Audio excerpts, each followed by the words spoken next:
हाँ, तो આ ક્વેશ્ચન એવો છે કે જે મેથેમેટિકલ સ્ટેપ્સ જ છે બધાય મોટા ભાગે, તો એને હું બંને મીડિયમમાં ભેગો બનાવું છું. To derive the formula for the velocity of the centre of the system of n particles, means n કણોના બનેલા તંત્રના દ્રવ્યમાન કેન્દ્રના વેગનું સૂત્ર મેળવવું. See here, suppose we have in the system of n particles, we have a system of n particles, मतलब n કણોનું બનેલું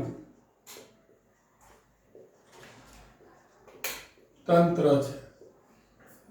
Okay, so the center of mass, its center of mass RCM is equal to, we have m1 r1 m2 r2 dot dot dot mn rn m1 plus m2 plus dot dot dot mn.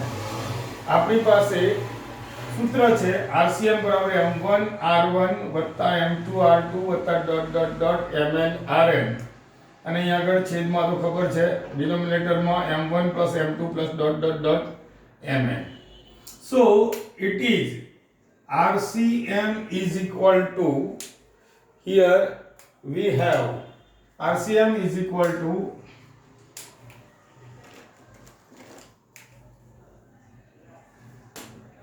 see m1 r1 plus m2 r2 plus dot dot dot mn rn upon capital M. Why it is capital M? શા માટે capital M લખ્યો આપણે? કારણ કે આ બધાનો addition કરીએ, સરવાળો કરીએ, તો આ પાર્ટ માનો suppose this is pen and we have n particles of this pen. If I am adding all the particles, so I will get the total mass of this pen. આ n કણોની બનેલી છે આ pen, તો એના બધા જ કણોના દળનો સરવાળો કરું તો મને આખી પેનના દળ મળશે. So it is capital M. So now this M will be over here. So M RCM is equal to m1 r1, suppose આ m1 ને નીચે જ રહેવા દઉં છું, m2 r2, but by taking derivation, આને આપણે સમયની સાપેક્ષ વિકલન લઈએ, we are taking derivation with respect to time for all. See mn drcm rn upon capital M. तो बेटा drcm मतलब the derivation of displacement with respect to time gives the value of velocity. સ્થાનાંતરનું સમયની સાપેક્ષ વિકલન કરવામાં આવે તો વેગ મળે. That means here it is VCM is equal to m v1 plus m v2 plus dot dot dot mn vn upon capital M. So this m will be here taken this side, આ બાજુ લાવી દઈએ m ને. VCM is equal to m1 v1 m2 v2, so it is said to be p1 and વેગમાન કહેવાય, linear momentum p1 p2 plus dot dot dot pn, because p is equal to mv. આ formula છે આપણી પાસે, we have formula p is equal to mv.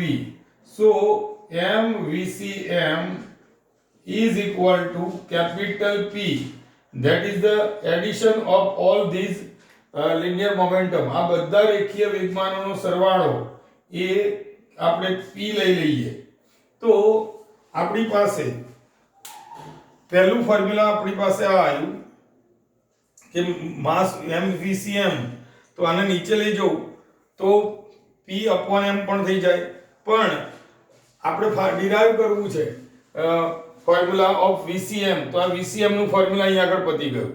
આગળ તમને solve કરવાનું કે second law of Newton second law આપણે derive કરવો છે. તો પહેલા તો આ જે ખાલી આટલે અટકવાનું હોય તો એને લખાય આ રીતે, the total linear momentum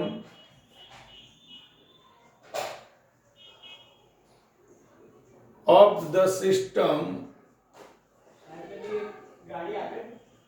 is the product of mass of the system and velocity of the center of the mass. આ જ વસ્તુ ગુજરાતીમાં કે તંત્રનું કુલ વેગમાન, તંત્રના કુલ દળ અને તેના દ્રવ્યમાન કેન્દ્રના ગુણાકાર જેટલું થાય છે. એટલે તમારું ખાલી તમને એટલું પૂછે કે ભાઈ સાબિત કરો કે તંત્રનું કુલ વેગમાન તંત્રના કુલ દળ અને તેના દ્રવ્યમાનના ગુણાકાર જેટલું થાય.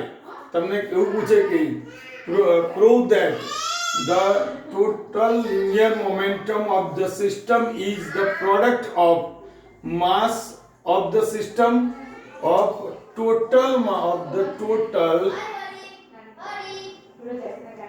mass of the system and velocity of the center of the mass. તો એ તમારે આટલા સુધી લાવવું પડે, બરાબર. પહેલા RCM, પછી M1 R1 M2 R2, મતલબ સેન્ટર ઓફ માસ નું ફોર્મ્યુલા, પછી time with respect time derivation કરવું પડે, વિકલન કરવું પડે, અને ધેટ મીન્સ ડિસ્પ્લેસમેન્ટ એટલે કે સ્થાનાંતરનું ડેરિવેશન વિકલન વેલોસિટી મળે.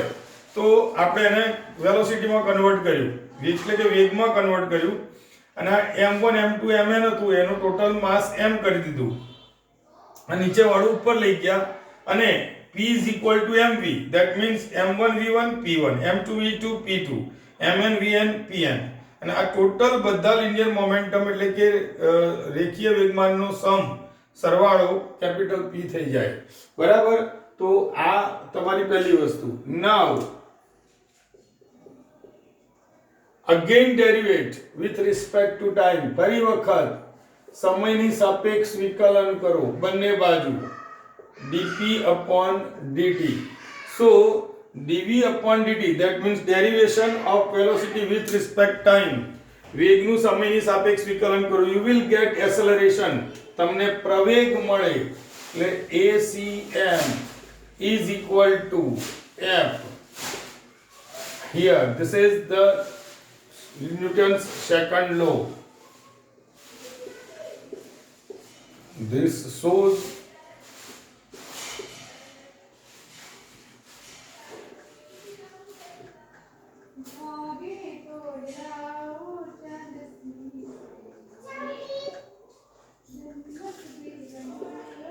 ન્યૂટન, મતલબ ન્યૂટનનો